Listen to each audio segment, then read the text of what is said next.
Hi guys, welcome back to my channel. Today's video is going to be kind of fun. I'm kind of putting together some mommy videos and just kind of focusing on one topic from my personal experience, things that work for me and that help me. So today's topic is going to be maintaining sanity as a parent, as a mother, and I know that might sound harsh, but if you're a mom, I feel like you understand. So I literally got, a few months ago, I asked this question of like mom topics you guys would want to see, and this was a very popular one, just like maintaining sanity, like how do you find time for yourself, how do you keep order, how do you, without like stressing yourself out, how do you like get everything done but also, you know, not lose yourself in the process, you know, kind of thing. I want to just start off by saying that there's no perfect way to do this. Everyone's going to have their own ways of getting outside of the box of being a mother. I know mommy shaming, it has been around forever, but just like everything that's been around forever,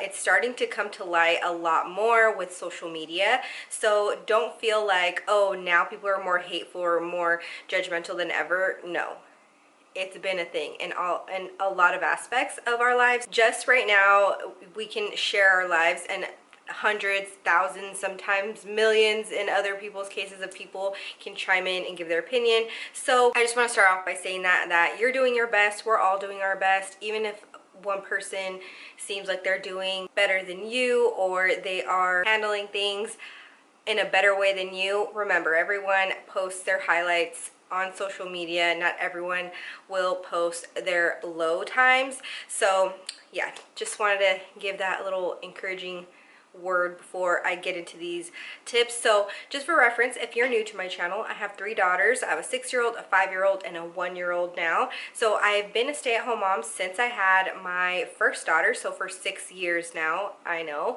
And I breastfed all 3 of them, and the first 2 are 14 months apart, so I had 2 under 2 for a while. If you guys are interested in hearing about my 6-ish tips, I'm sure there's probably going to be more, but we're just going to say 6 tips on maintaining your sanity through motherhood. Just go ahead and keep on watching. Okay guys, so the first one is quiet time / nap time is sacred in our house. So my kids just, like, they still nap. 6 and 5-year-olds, they still, the monitor's here. If you guys watch my videos lately, you know when I do videos, the baby's sleeping and I usually have the monitor right here. So when I'm like kind of glancing, I'm looking at the monitor. So my 6-year-old, she just turned 6 in July. So around that time, she just stopped napping. We have a designated nap time, and they would both lay down and they would both take a nap, about at least an hour nap. But she stopped napping. She just like would lay there and just like hang out, and she wouldn't really nap. She'd come out after a while. So then we developed quiet time. But then my 5-year-old started being like, I want to do quiet time too. So what we do now is every other day we do nap time, and then every other day we do quiet time. So there's no ifs, ands, or buts. Yes, on the weekends, it's a little more lenient. If we have something going on, somewhere to go around the nap time, we will either push it back or we will just not do it that day. But 90% of the time, we do some form of quiet time or nap time. So during that time, that's when I can do anything I want to do. I can put makeup on, I can shower, I can clean, I can organize something, I can cook something, anything, but I just know that that time is gonna come and I can, you know, not worry about the kids fighting. And also a big one is when they're doing quiet time, they are in one designated area, whether that's the office, their bedroom, my bedroom, anywhere that day that they want to go, and they have to stay there till I go get them. So I will give them about 45 minutes, sometimes an hour. They take puzzles in there. Sometimes I'll just put a movie on for them, but they have to stay in there and they have to chill for about 45 minutes to an hour while I do whatever I gotta do. And I find that the days when they nap, they will actually nap longer than if I'm having them nap every single day. But then on the days that there's quiet time, we will make bedtime about a half an hour earlier. So that's always nice. It can be a movie, it can be anything. They just have to be in one space, one area for about whatever works for you. I would say an hour. That's good enough for me. And do it at the same time. If you have older kids, younger kids, whatever, do it at a time that it's convenient for you and that it's gonna work for everyone, and just keep it consistent. Okay, and the second thing is for cleaning up and maintaining a clean space for your kids. This has nothing to do with your things, it's more of the kids' things. So keeping their play areas and their bedrooms simple and easy and organized. So wherever you have their toys and their belongings, keep it simple, keep it easy, and keep it in the same spots every time. So that way, even when you help them clean up, you will say, okay, here, are you playing with this? No? Okay, go put it away. And they can put it away in the same spot, and they're not constantly asking you, Mommy, where's this? Mommy, I can't find this. Mommy, where's that? It does happen when they just clean up and then they're just being lazy and throw it wherever.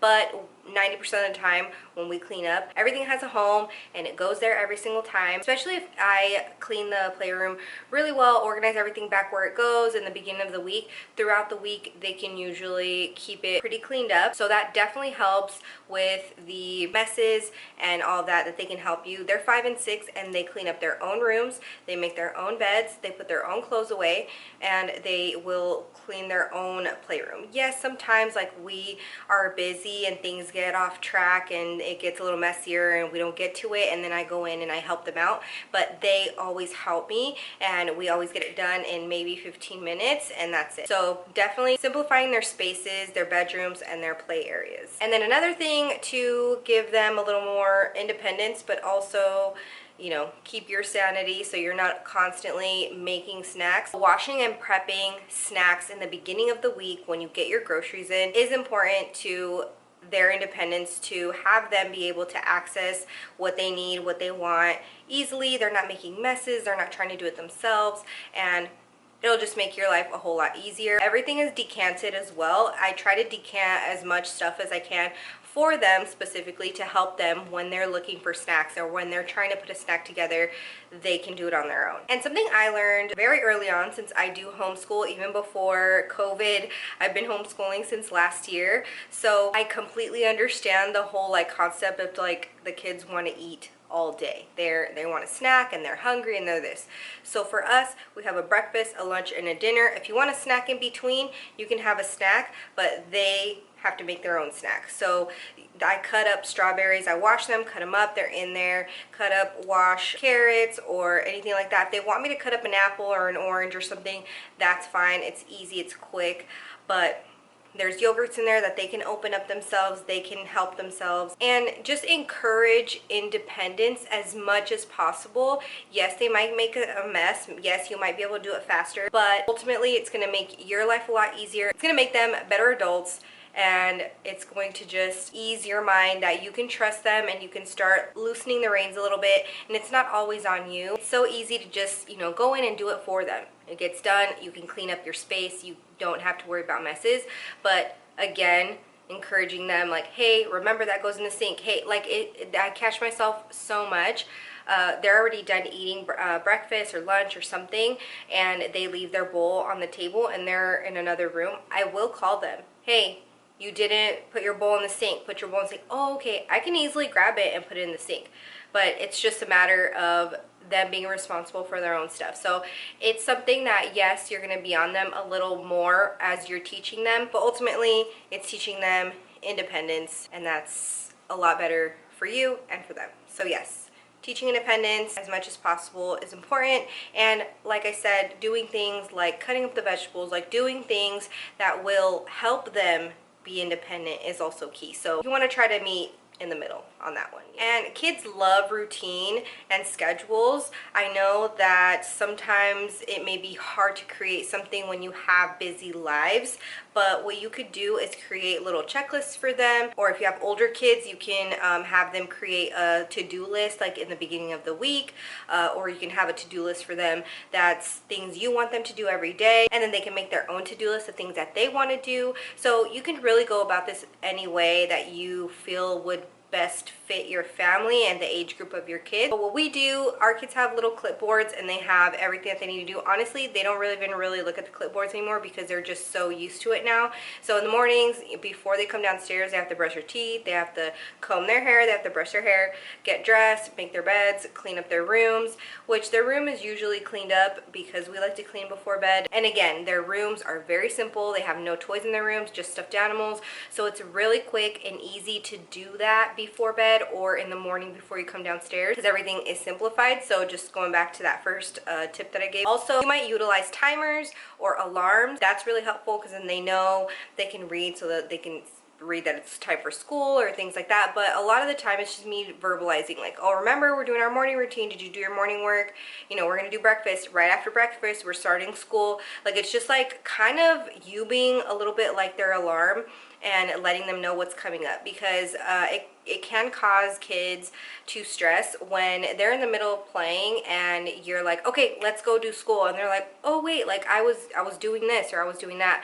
It's nice to give them a little 5-minute warning, like, hey, you have 5 minutes to finish what you're doing, you have 10 minutes to finish eating, you have whatever, and then say, because then we're gonna do this as soon as you're done or as soon as those 5 minutes are up. So giving those little warnings really can help them prepare, like kind of mentally prepare, like, okay, I only have this much time. I had my AirPod in my ear this whole time. Again, it's just a extra tip. AirPods are a mom's best friend because you can listen to something and you can be dealing with the kids and you have one ear for the kids and one ear, you know, taking in info or listening to music. Or me, I like to like watch a YouTube video, but like, you know, obviously I can't just sit there and watch. Sometimes I'm making lunch, sometimes I'm doing certain things and I can have it, but I can still like listen. So AirPods save me. Also, sometimes I'm holding the baby, I'm doing things, I only have one hand, and being able to talk to somebody on the phone, like if my mom calls me or Ramses calls me from work or something, I can talk to them while I'm doing other things while I'm holding the baby. So that is very helpful to me. AirPods are awesome for me to when I'm home with my kids. So Mavis is awake. I'm gonna leave her in the crib for a second. Okay, so the last two things that I have are very simple, and you might hear this all the time, but make a effort to do two things that you want to do. Not something that you want to clean. I mean, it may be something you want to clean or organize or something. That's fine, because that happens to me. But make it a point to do two things you want to do every day, because every day we do things we need to do, things we have to do, obligations every single day for mostly everybody else. But do two things every single day that you want to do, like put on that cute outfit, do your makeup, and write it down somewhere, document it, check it off at the end of the day. Just think to yourself every night before bed, what do I want to do tomorrow? What's going to make me feel good tomorrow? Even if you go and hide in the closet and eat some Halloween candy, that's fine. Do something. Make it a point to yourself to do a couple of things. That's why I say two. A couple of things that are not obligations and are things you just want to do. You don't have to do them. And you don't have to explain to anybody why you want to do them. Just do them. And the last one is something that might seem like, okay, but sleep. I am very guilty of staying up late because that's my quiet time. That's when the kids are asleep. I get to watch this or do this or that or whatever. Do whatever I want to do. Ramses will sleep and I'm up and I enjoy my alone time. I do. So I catch myself going to sleep way too late sometimes. A lot of the time. But sleeping is so important. Make a couple of days out of the week your nights to stay up, but the rest of the nights make sure you can sleep as much as you can. Our brains are constantly at 1000% every single day, and since I got my Aura ring and I make it a point to make sure I'm sleeping like 7 to 8 hours a night. Right now, with Mavis just weaning and stuff, she's had a couple of hard nights, so it hasn't happened lately, but you have to make sure you are getting enough sleep. It literally just comes full circle and it helps everything else, mentally especially, in your life. So make sure you're getting enough sleep. Okay guys, so that is all of the tips that I have for you guys today. I'm sure I have more tips, but that's all the tips for this video. I might make a part 2 because I did have like a hefty list, but I didn't want to make this video incredibly long. So thank you guys so much for watching. Sorry the light kept like changing. It's like cloudy and then sunny, so you know, Arizona. But I will see you guys in my next video. Bye!